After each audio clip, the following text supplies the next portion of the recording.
자, 제목을 따라 해보겠습니다. 십자가의 복음만 전하라. 말씀의 은혜 받으시기를 축복합니다. 사도 바울은 오늘 본문을 통해서 전도의 핵심 메시지가 무엇인지를 아주 정확하게 확실하게 말씀합니다. 그는 세상 사람들이 다 미련하게 여기는 십자가의 도를 그의 전도 사역의 핵심 메시지로 삼았습니다. 영어로 패러독스란 말이 있어요. 스펠은 P-A-R-A-D-O-X. 헬라어 파라독스를 그대로 이렇게 옮긴 말인데 우리말로 번역하면 역설입니다. 역설이 뭡니까, 여러분?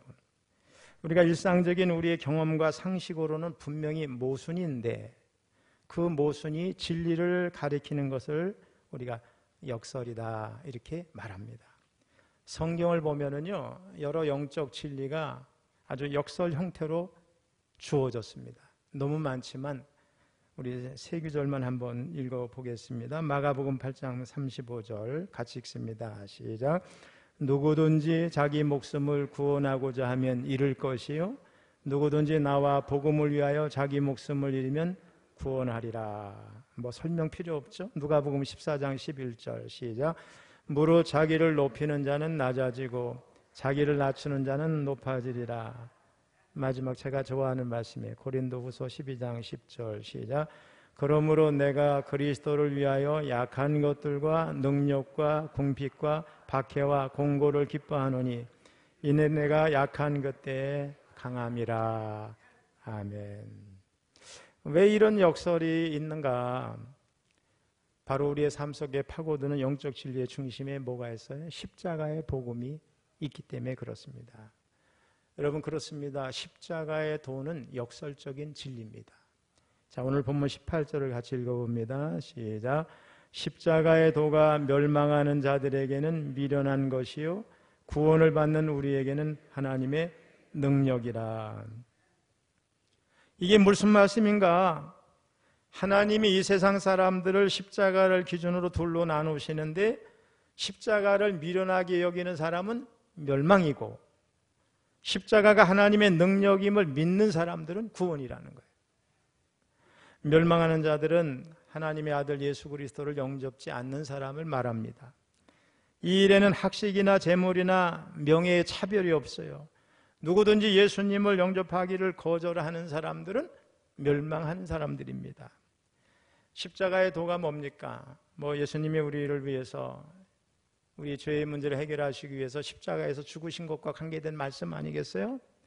그러면 멸망하는 자들에게 십자가의 도가 왜 미련하게 보이는가? 한마디로 여러분, 이 땅에 있는 모든 가르침을 봐도 그렇고 종교도 그래요. 다 행함의 종교예요. 그래서 십자가의 도가 도덕적인 기준이 아닌 거예요. 사람들은 도덕적인 기준으로 선행을 많이 하든지 착하게 살든지 남을 많이 도와주는 거, 도를 닦든지 자기를 학대하든지 뭔가 금욕하든지 이런 거를 통해서 구원받는다고 생각하는 경향이 있어요. 그런데 십자가의 도는 인간의 도덕적인 기준이나 선행과는 아무런 관계가 없어요. 오직 예수님의 십자가의 공로로 구원받는다는 거예요. 때문에 사람들은 그런 구원의 방법을 받아들이기가 쉽지 않아요. 잘 안 믿어지는 거죠. 그리고 십자가의 도는 인간의 이성으로도 납득이 잘 안 되는 방법입니다. 사람들은 이성적인 판단을 가지고 사물을 이렇게 관찰하죠. 하지만 십자가의 도는 이성적인 판단으로는 잘 납득도 이해도 안 되는 거예요. 예수님은 분명히 로마의 형틀인 십자가에서 죄인으로 죽었어요. 그분이 우리의 구원자가 된다는 게 이성적으로 납득이 안 되잖아요. 그래서 멸망하는 자에게는 십자가의 도가 미련한 것으로 보입니다. 왜 그런가? 오늘 성경에는 하나님이 이 세상의 지혜를 미련하게 만드셨다는 거예요. 여러분 분명히 알아야 돼요. 세상 지혜로는 하나님을 알 수도 없어요. 전적 타락한 인간은요, 절대자를 알지 못해요. 그래서 절대자라고 그러고 궁극자라고 그러고 초월자라고 그러고 창조자라고 그러지 하나님 이렇게 그 이름을 인격적으로 부르지를 못해요. 하나님이 스스로를 노출시켜서 보여주시지 아니하면, 계시해 주시지 아니하면 인간은 하나님을 알 수가 없어요. 그런 의미에서 사람이 이렇게 하면 구원받을 것이다, 이렇게 하면 저 세상에 가서 뭐 새로운 존재로 잘 태어날, 다 거짓입니다. 자, 20절을 한번 읽어봅니다. 시작. 지혜 있는 자가 어디 있느냐, 선비가 어디 있느냐, 이 세대의 변론가가 어디 있느냐, 하나님께서 이 세상의 지혜를 미련하게 하신 것이 아니냐. 이사야의 말씀을 인용한 거긴 하지만은 이 세상의 지혜로는 하나님이 미련하게 하셨기 때문에 구원의 길이 없어요. 알 수도 없어요. 만약 하나님께서 우리 인간을 구원하는 방법을 사람들이 생각하는 방법으로 했다고 생각해 보세요. 어떤 영적인 지식이 있는 영지주의처럼 그런 사람들만 구원받는다 그러면 세상 지식이 없는 사람이나 배우지 못한 사람, 지혜가 없는 사람 구원받지 못할 거예요. 돈이 많아가지고 남에게 많이 베푸는 사람만 구원받는다 그러면 가난한 사람들은 절대 구원받지를 못할 겁니다. 아니면 절제하고 금욕하는 사람만, 자기를 학대하는 사람만 구원받는다 그러면 뭐 삼보일배 이런 거 있잖아요. 피골이 상접할 정도로 그래야 돌을 닦은 사람만 구원받을 거예요. 그렇다 그러면 구원의 방법이 너무 불공평하죠, 여러분. 또 세상 모든 나라마다 지역마다 보면은 윤리적인 기준이나 잣대라는 게 다 달라요.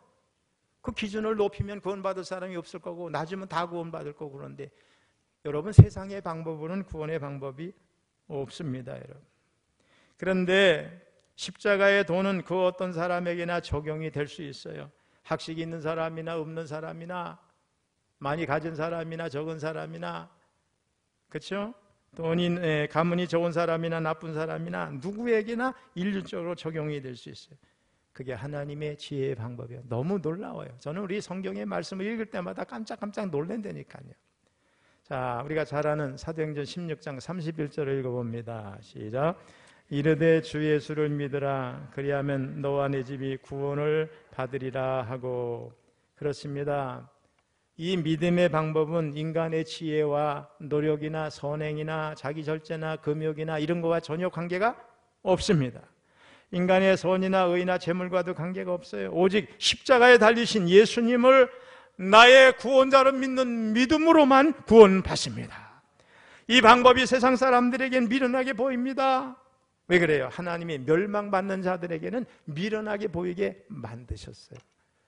어떤 의미에서 보면 저와 여러분은 선택받은 사람이야. 복음이 믿어져요. 복음이 받아들여지는 거예요.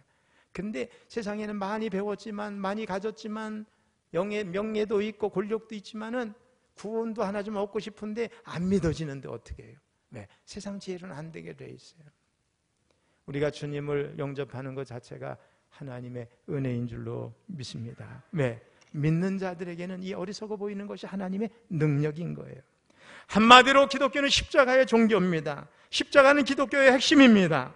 복음의 토대입니다. 십자가 영성의 중심입니다. 십자가가 없이는 부활도 없어요. 오순절 성령도 없습니다. 주님을 따르는 제자도의 전제 조건도 십자가를 지는 겁니다, 여러분. 오늘날 많은 세상의 사람들과 종교와 사상이 우리 주님을 존중해요. 세계 4대 성인 중에 하나님 뭐 이렇게 얘기해요. 근데 거기에는 예수님의 십자가는 없습니다. 또 많은 그리스도인들이 예수님을 닮아가야 할 삶의 모델로 정했어요. 완성된 인간으로 그렇게 보는 거예요.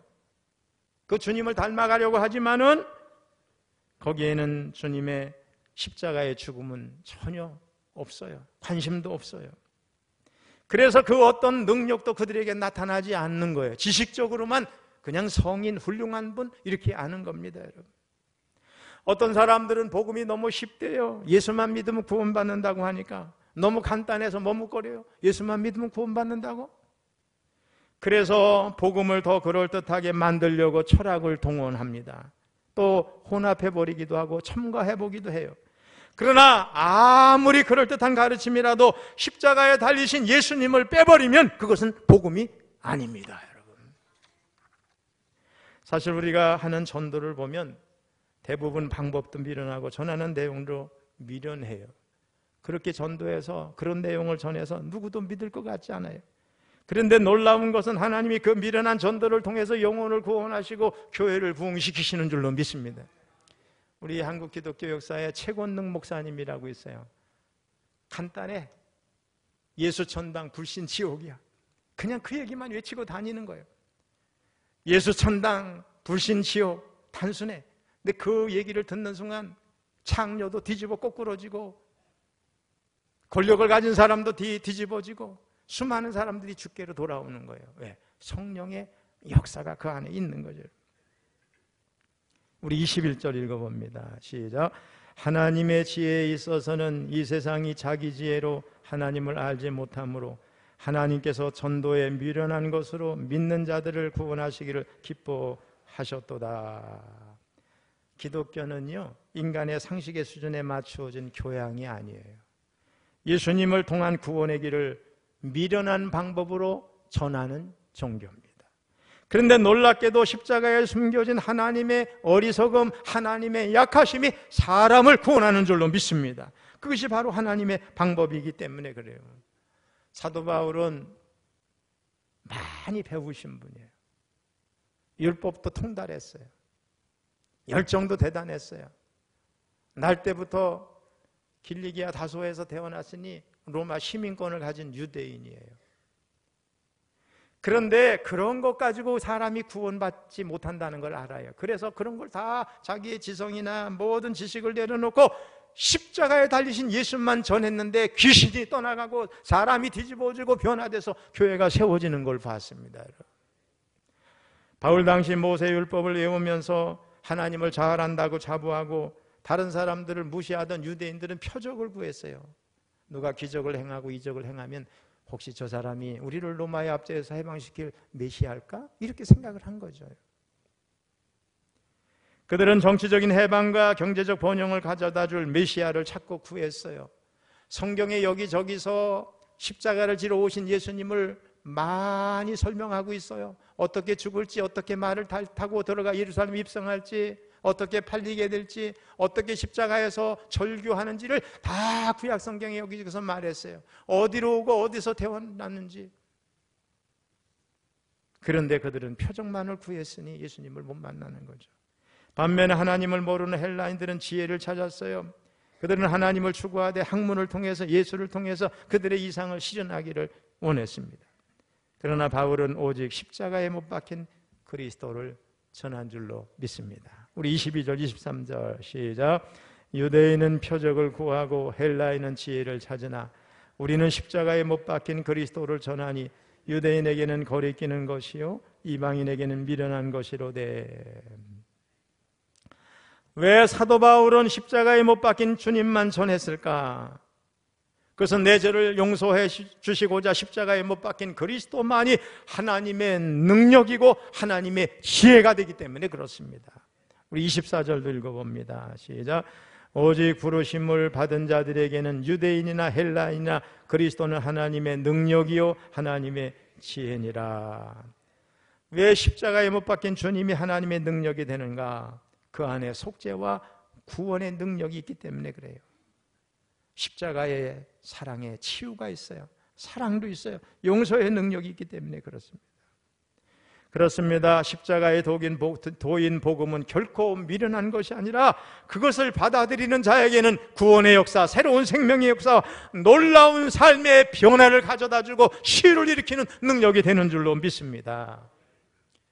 여러분, 한국 과학원 설립하신 분, 오늘날 카이스트 한국과학원을 설립하고 한국인으로서는 대단한 사람이죠. 국제원자력기구 의장, 우리 과학기술처 장관을 2번이나 역임하고, 우리 춘천에 사랑의 집 짓기가 있거든요. 헤비타트 창설자가 여기에요. 우리 변지랑 집사님 아시나 모르겠어요. 제가 창설했어요. 지금 한 200차 가까이 지었죠. 그 한국 헤비타트 사랑의 집 짓기 이사장을 지내시고 호서대학교 총장을 지내신 정근모 박사 장로님이세요. 경기중학교를 수석으로 입학하고 경기고등학교는 수석으로 들어가서 고등학교 과정을 4개월 만에 마치고 검정고시를 통해 바로 서울대학교에 들어갔습니다. 그리고 미국 미시간 주립대학에 유학을 가서 바로 박사 코스를 마치고 박사학위를 받은 다음에 24살 젊은 나이에 미시간 주립대학에 플로리다 대학의 조교수가 됩니다. 그 이후의 경력은 제가 이야기하는데 너무 화려해요. 그 점에 그는 2 딸과 아들 하나를 두고 바쁘지만 행복하게 살았습니다. 여러분, 미국에 가면 우리 교포들이 다 교회 가거든요. 교회 안 가면 사람도 못 만나고 교제도 안 되고 그래요. 그래서 아내를 따라 교회는 나가서 형식상으로 앉아 있었지만은 하나님이 살아계시다는 확신은 없었어요. 하나님의 존재를 뭐로 증명한다는 말인가? 이 거대한 우주 자체가 곧 하나님인가 하는 생각을 했던 겁니다. 그런데 그가 정말로 사랑하는 하나밖에 없는 아들 진우가 만성 신장염에 걸려서 5년이 지나면 신장의 기능이 완전히 정지된다는 진단을 받았습니다. 하나님께 기도하지 않을 수 없었어요. 마음 저 밑바닥에는 은근히 원망의 독버섯이 자라고 있었어요. 열심히 양심적으로 살아온 내게 왜 이런 고통이 옵니까? 내가 무슨 큰 죄라도 지었단 말입니까? 하나님을 원망합니다. IQ가 얼마나 좋은지 진우가 152예요. 시한부 인생을 사랑하는 그 아들이 우울증에 걸려가지고 2번이나 자살을 시도했습니다. 차를 몰고 가다가 고의로 가로수를 들이받는 일도 있었고 10여 미터나 되는 낭떠러지로 차를 몰고 뛰어들었어요. 하지만 2번 다 작은 소나무에 그 육중한 차가 걸려서 아들은 죽지 않고 살았어요. 작은 소나무는 분명히 하나님의 손길이었어요. 과학자인 자신도 증명할 수 없는 은혜와 사랑의 손길이었어요. 보이지 않는 손이 은밀하게 작용하고 있었습니다. 이제 정근모 장로님은 하나님께 진실한 마음으로 매달려 기도할 수밖에 없었습니다. 구원이니 은혜니 하는 것보다도 아들이 당장 사는 게 너무나 급했어요. 그 즈음에 아들 진우는 병세가 더 악화됐어요. 그래서 수시로 아들 진우에게 너는 보란듯이 다시 일어설 거다. 그것을 위해 우리 기도하자 위로를 해줍니다. 그런데 안타깝게도 정작 본인 자신은 하나님이 살아계시다는 확신이 없었어요. 그러니 아들의 병도 문제지만 중요한 거는 자신이 먼저 거듭나는 거잖아요. 그럼에도 불구하고 교회를 가거나 기도원에 가면 사람들이 막 손을 들고 뜨거운 성령을 구하면서 소리쳐 기도하는데 자기는 그렇게 못하고 조용히 성령이 계시면 내게 도와주소서 이렇게 기도했다는 거예요. 마음속에 그래도 내가 지성인인데 내가 세계적인 물리학자인데 이런 생각으로 교만이 도사리고 있었던 거죠. 근데 어느 날 어느 권사님이 지나가면서 뭐라고 그랬냐면 부부가 진짜 예수를 믿고 거듭나야 아들이 고쳐지지 이렇게 얘기를 하는 거예요. 근데 그 말이 계속 귓전을 때리는 거예요. 여러분, 우리가 살다 보면요, 신앙생활 하다 보면 누가 우연히 한 말도 하나님이 역사하는 때가 있어요. 그 말이 귓전을 때리는 거예요. 두 사람이 진실한 그리스도를 거듭나야 아들이 낳든지 말든지 하지. 그래서 장로님은 다른 사람들처럼 나도 성령을 체험해야 되겠다 결심을 합니다. 그래서 교회에서 부흥회가 있는데 다른 때 같으면 가지도 않는데 부흥회에 참석했는데 마음이 열렸어요. 은혜가 임했어요. 그리고 그 주일입니다. 이렇게 주일이 왔을 때 예배를 드리는데 본문이 에베소서 2장 1절의 말씀인데 은혜의 샘이 터졌어요. 허물과 죄로 죽었던 너희를 살리셨도다. 예수님을 보내셔서 죽게 하심으로 죄와 허물로 인해 죽었던 우리를 다시 살리셨다는 말씀 속에 감추어진 하나님의 사랑이 절절하게 느껴지면서 쉴 새 없이 울었어요. 말씀 한 구절 한 구절이 예리한 비수처럼 가슴을 팔고 들기 시작했고 그 예리한 말씀들은 눈물샘을 파고들어서 끊임없이 눈물을 쏟아냈어요. 저녁 예배 때는 아예 통곡하며 울었어요. 예배가 시작될 때는 조금씩 흐느끼는 정도였지만 예배가 끝날 무렵에는 대성통곡을 하게 됐어요. 여러분, 절대 그럴 사람이 아닌데 하나님의 은혜가 임하니까 그렇게 된 거예요. 여기 교만한 사람들 하나님의 은혜가 임하기를 축복합니다. 하나님의 성령에 만져주신 은혜가 임하면은 이거는 눈물을 흘리는 거는요 자기 의지로 되는 게 아니에요. 눈물을 흘리면은 사명이 보이고 십자가가 보이고 민족이 보이고 교회가 보이고 영혼이 보이고 자기 죄가 막 보이는 거예요. 체면이나 지위도 아랑곳 할 것 없이 엉엉 교회에서 소리내며 예배 중에 울었어요. 이미 시위를 떠난 화살처럼 감정을 억제할 수가 없었어요. 그리고 마침내 하나님의 음성을 듣게 됐어요. 아들아, 너는 네 아들에 대하여 감사해 본 적이 있느냐? 깜짝 놀랐어요. 어떻게 아들 때문에 내가 감사할 수 있는가? 저런 아들, 저 아파서 고통하는 아들 때문에 내가 어떻게 감사할 수 있는가? 다시 하나님의 음성이 들려왔습니다. 너는 네가 지금껏 큰 짐으로 생각했던 내 아들을 통해서 너와 네 가정이 구원을 받지 않았느냐? 그는 이 말씀에 너무나 감격해서 엉엉 울었습니다. 자신의 이제까지 경기 중학교, 경기 고등학교, 서울대, 세계적인 물리학자의 최연소 박사 이런 거 다 필요 없는 거예요. 자신의 모든 학력, 과학의 능력으로도 조금도 손댈 수 없는 생명의 역사 앞에서 자신의 무력함을 철저하게 느끼고 오직 하나님만 의지하며 남은 생에 살겠다는 굳은 결심을 무릎 꿇고 거기서 한 겁니다. 그날이 바로 1982년 3월 14일이었어요. 집에 돌아와서 가족들을 다 모았어요. 그러면서 자신이 은혜 받은 일, 깨어진 일, 주님의 음성을 들은 일을 솔직하게 고백하고 용서를 구했어요.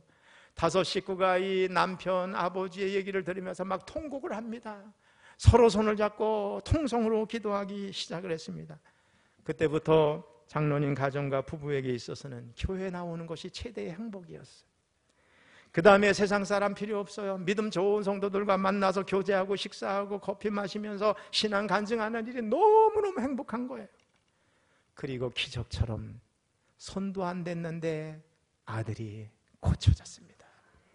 결혼도 하고 자신감 넘치는 생활로 사람이 바뀌었어요. 정 장로님은 이렇게 말합니다. 하나님을 과학적으로 증명할 수 있다면 벌써 하나님은 하나님이 아니시다. 인간이 모든 것을 정복한다 할지라도 하나님의 영역을 침범할 수는 없다. 어찌 과학적으로 하나님을 증명할 수 있단 말인가?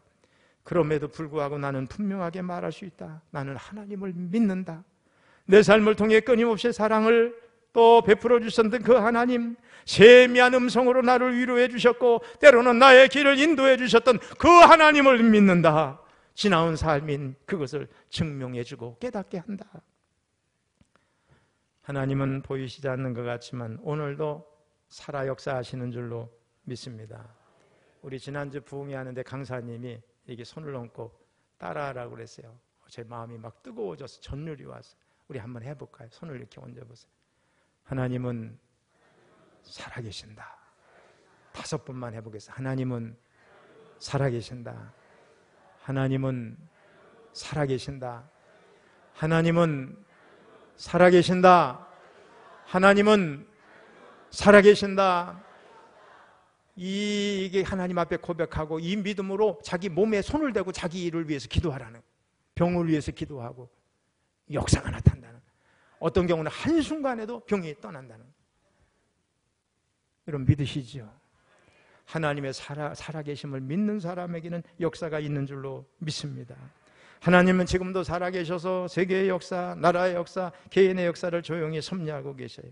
십자가의 도인 복음은 절대 미련한 게 아니라 하나님의 능력인 줄로 믿습니다. 그래서 그것을 받아들이는 사람은 누구나 구원을 받고 삶이 바뀌고 지혜를 경험하고 새 사람이 되는 줄로 믿습니다. 정건모 장로님도 그 중에 한 사람입니다. 저는 그분이 헤비타트 이사장을 했으니 내려와서 연설할 때도 들었고 또 저희 학교 다닐 때 총장이셨으니 제가 있을 때는 아니겠지만은 잘 알잖아요. 사랑하는 성도 여러분, 세상에는 지혜란 이름으로 다양한 사상과 철학들이 쏟아져 나오고 있어요. 근데 사람들은 진정한 지혜에 목말라 합니다.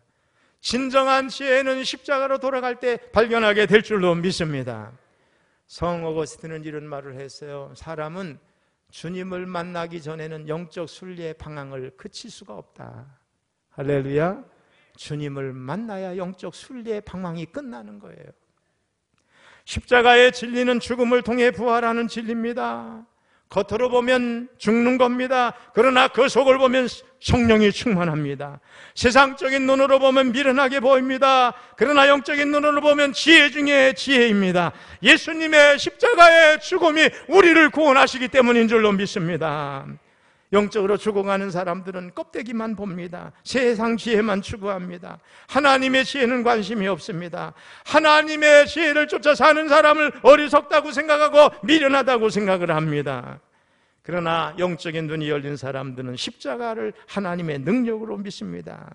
십자가를 통해서 죄인이 용서받고 영생을 얻으며 날마다 새 생명 가운데 풍성한 삶을 살게 되는 줄로 믿습니다. 십자가의 복음이 들어가면 새 생명이 생기는 거예요.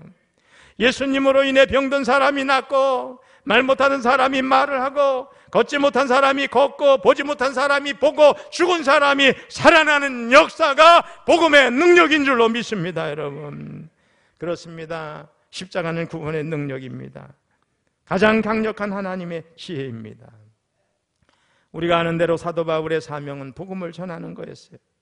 그런데 그가 복음을 전하되 인간의 지혜로운 말로 전하기를 원하지 않았어요. 그렇게 하면 주님의 십자가의 죽음을 헛되게 한다고 생각했습니다. 무슨 말이냐? 그리스도의 십자가의 복음 자체가 구원을 위하여 완벽하다는 거예요. 십자가에 뭔가 부족해서 우리가 덧칠할 필요도 없어요. 뭔가가 과잉이어서 우리가 뺄 필요도 없어요. 여러분, 예수 그리스도의 십자가에 달리신 그리스도를 전하는 것이 복음입니다. 그리고 이 복음을 믿는 사람은 하나님의 자녀가 되고 하나님의 백성이 되는 줄로 믿습니다. 십자가에는 하나님의 지혜가 찬란하게 흐르고 하나님의 능력이 강하게 흐르고 하나님의 사랑이 온 세계에 포져갑니다. 우리는 걱정할 필요가 없어요. 여러분, 자석 있잖아요. 자석을 두고 저 백사장에 가서 막 이게 모래오래 이렇게 모래에다가 이렇게 휘저으면 어떻게 돼? 거기 세부치들이 가루들이 막 들러붙죠. 여러분, 자석은요 새가 달라붙어요. 어린아이가 들고 가도 달라붙고, 어른이 들고 가도 달라붙고, 병원의 의사가 들고 가도 달라붙고, 치료를 받고 있는 환자가 들고 가도 달라붙어요. 왜 그래요? 사람에게 능력이 있는 게 아니라 누구에게? 뭐에? 자석에게 능력이 있기 때문에 그렇습니다. 무슨 말인가? 내 말이 지혜로워서 내가 전할 때 사람들이 예수 믿는 게 아니에요. 미련한 것 같지만 우리는 자꾸 조금 배웠다는 사람 앞에 가면 주눅이 들어서 복음을 합리적으로 설명하려고 그래요. 때로 효과가 없는 건 아니지만 십자가에 우리 죄를 위해서 달려 돌아가신 예수님만 전하면 역사는 누가 하신다고? 하나님이 하세요. 복음에는 능력이 있어요. 전도에 미련한 것으로 사람이 구원받아요. 금년에는 이 복음을 가지고 철원도성을 뒤집으시기를 축원합니다. 우리 교회가 이 지역을 변화시키는 사명이 있어요. 철원에는 아직도 예수를 모르는 사람이 너무 많으니 이 사람들을 다 주께로 인도하는 사명을 감당하시기 바랍니다. 그러면 역사는 하나님이 하실 줄로 믿습니다.